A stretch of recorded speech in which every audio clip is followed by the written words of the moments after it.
Hi everyone, and welcome back to another video. I'm talking in my headphones today so I can cancel out any background noise. This was a tip I learned. You guys, okay, I have AirPods, but I've been using my wired headphones way more. You guys leave a comment below if you guys like to use your headphones. I like these for like Zoom calls, like I'll have my clients video chats.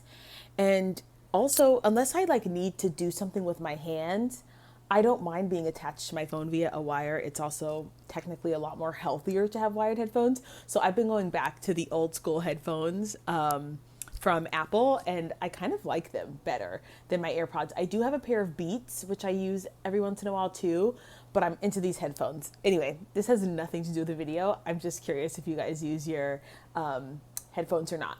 So, today is another personal development video, but of course, you guys know that a lot of health and fitness actually involves personal development. So, today I want to talk about the problem with over identifying with your struggle or making your diagnosis your identity.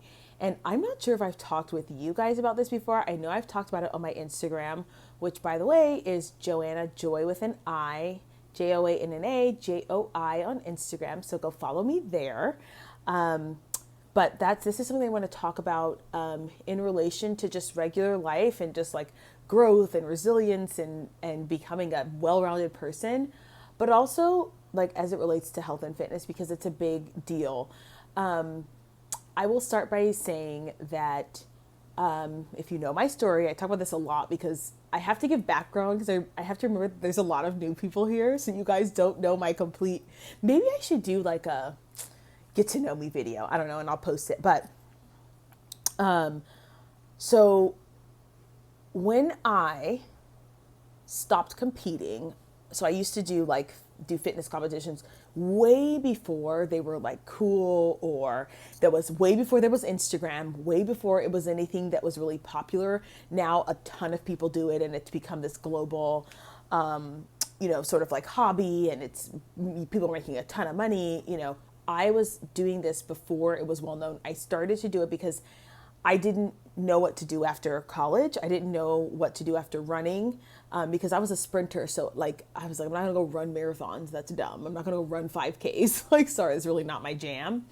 So I wanted to do something that was like challenging and competitive, and so I started competing.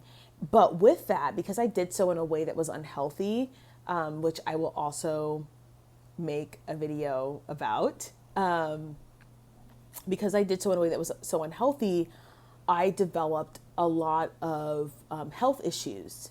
I developed an eating disorder. I developed symptoms of PCOS.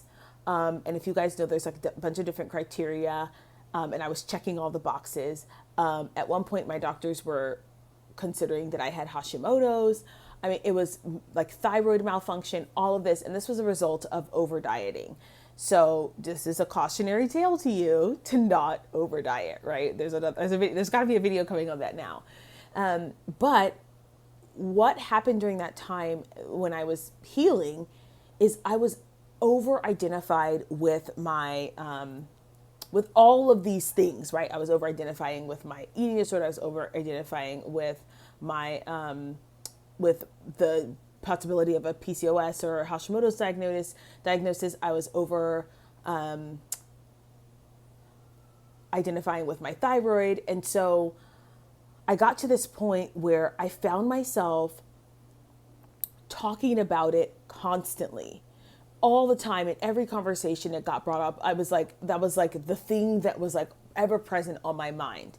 And I understand that because I think that's a crucial part of healing is to become, I think part of the natural healing process is to become very consumed with your illness or whatever this issue is that you have, and to find ways to live your life around it. And so sometimes that requires a little bit of obsession. So I was very, very obsessed with it. And all of my time was spent like thinking about how I could heal myself, right? And eventually, after seeing so many doctors and just honestly letting my body rest, I was able to heal my body. And I found myself, because I had created this sort of community of people who also had these issues and who also were struggling with the same things, I found myself like, okay, I kind of have nothing in common with you guys outside of talking about my issues, right? And this is something that happens not with just disease, but like even with friendships where like the only thing you're talking about is the problems that you have. Like, I don't know, there's something about that I've started to dislike and that I don't want to be a part of. But I know that this happens with a lot of people. And as this relates to fitness and health, a lot of people over identify with their weight and being overweight. And ironically, it keeps them stuck. And so for me, I've realized that over identifying with having an eating disorder meant that the more that I talked about it, and even though I had sort of found my groove and I didn't really, I had gone through the therapy and I didn't really need, the support anymore. Talking about it kept my brain in this constant state of like, I have this problem. I have this issue. I need to be fixed. You know what I mean? And so as I healed and as I started to sort of like spend energy doing other things, I realized I don't need to identify with this anymore. I don't need to. And in fact, it's keeping me stuck to identify because there's so much more to life, right? And we always say that eating should be like going to the bathroom. I don't think about, oh, when is the next time I'm going to use the restroom? Is it going to be big? Is it going to be small? Like, like people do this with meals, right? When is the next time I'm going to eat? Is it going to be big? Is it going to be small? Is it going to be this? Is it going to be that? No, you just go to the restroom and you live your life. And so I started to realize that the more that I focused on my issues, the more my mind stayed there. So it's hard for me to spend my time doing other things, spend my time thinking of other things, thinking of hobbies, getting creative. That takes up space in your brain to be creative. It took up it, which when you're not, if your entire brain capacity is like your struggle, what else, what are you going to talk about with your friends who are interested in other things, right? Like, do you have the ability to exercise compassion? So I wanted to just share that with you guys a little bit before I get into in a little bit more in depth, that I have also struggled with making my issues my identity, or making anything your identity, like a thing. So like I would also do this with teaching, like when I first started teaching, it was like my whole identity, right? No, never again. My work used to be my whole identity. And so I didn't know how to just like live life outside of work that didn't involve talking about work or didn't involve, of course your work is valuable and all that other stuff, but it shouldn't be your whole world, like it shouldn't be the thing that keeps you spinning. And so what I took away from my own experience is that over identifying with my struggle or over identifying with my diagnosis kept me in this victim mentality. I think it's a really hard balance to identify that something exists without making yourself a victim to it. And I really struggle with this. And with my clients, when they talk about, well, I'm just meant to be overweight, right? They become this victim of their identity, or maybe they were bullied because of their weight. And it's just like, well, I'm just this, blank, blank, blank, blank, blank.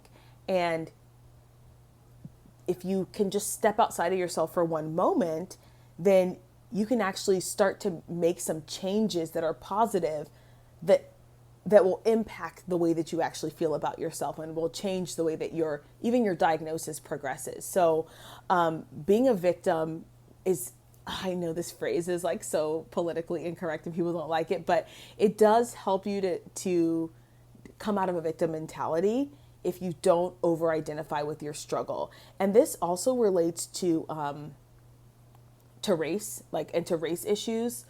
One thing that I've also had to do is to not make the racism that I would experience like my entire identity or my entire personality. That's just unhealthy. It's toxic, right? Like, because it's so contentious, right? That's something that's really contentious internally. It causes a lot of anger and angst. So to constantly be putting yourself in a position where you're angry is just not healthy. Like, you need to detach. And the same thing goes with whatever it is that you're over identifying with. The other thing that happened with me was when I was deep, deep, deep in my struggles, I had this really small perspective, and it kind of limited the way that I viewed the world. And it's really hard to see opportunities, whether that's jobs or just in life, when your focus is so narrow, because and this really works well with what I was just talking about, which is related to race, or your whatever subjugation you're under, right? Whenever there is an issue, like this could be an issue at work where you feel like you're not being valued. It can be hard to see opportunities if that's your entire narrow focus. And for me, that was a big thing too, where I was like, I'm not experiencing life to the fullest because my sight is like this. So making sure that you are opening up your perspective despite whatever it is that you may be going through is really, really important. And the other thing that I noticed is I had a really reduced self-worth. Oftentimes things that we struggle with and things that are difficult for us, they're not positive things, right? So inherently we know that they're negative, which means like as a byproduct, our self-worth diminishes. And I noticed that with myself. So it was like, oh, I'm not whole, or I'm not I'm not whole. I'm not whole. I'm not this like full person because I have this problem or because I have this issue. Again, back to the race issue. I'm not like complete because I don't have this skin tone, or the reverse of that is like, because I have this skin tone, I don't have this. And that constant barrage of negativity is not good for you. I mean, we know from so many studies and research that the way that you talk to yourself matters. And this is why, like, if you guys watch the Olympics, the amount of lip reading that has been going on for like, what are the athletes saying to themselves? It's massive, because you have to convince yourself as an athlete on a very large scale that you can do the unthinkable, right? But you could imagine if Masai Russell is who comes to mind. She's a hurdler. She lost the world championships, and imagine if she was like, you know what, I'm not cut out for this. Like, I'm just not meant to be a world championship athlete. Like, I'm not, this was the worst thing that ever happened. Imagine if she trained her whole life thinking that, making her struggle her identity, she would not be successful. And so it's really important for me, what was really important is saying, okay, how can I acknowledge that this thing exists without making it my identity, without attaching myself to it? And that's what I think is really important for everybody, no matter what stage of life you're in, or no matter what your, life circumstances are, to be able to detach from the identities that you give yourself that are sometimes not even true, but also not even beneficial to hold. Because one thing that I'm like learning as I get older is I'm like, I don't have to take that on. I don't have to take on that identity. Like, this thing has happened, but I don't have to take that on and stick that to me, right? Some things can just be over there, and some things I can stick onto me. You get to decide what gets to stick. And then the question is, if I'm going to have this stick to me, how is this beneficial? Is this good, right? Or is this going to cause me more harm than good, right? So I just wanted to share this little nugget of personal development with you guys, as it's something that I talk often with my clients about, just not making your thyroid issue, or not making your weight your identity, not making the fact that you have, endometriosis your identity, finding ways to work around that. Yes, that exists. Yes, it's very much a part of your life.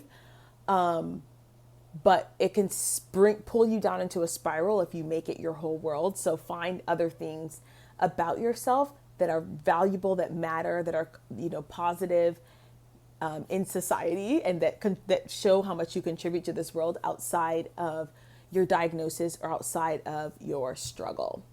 All right, you guys, if you enjoyed this video, don't forget to like, share, comment, and subscribe.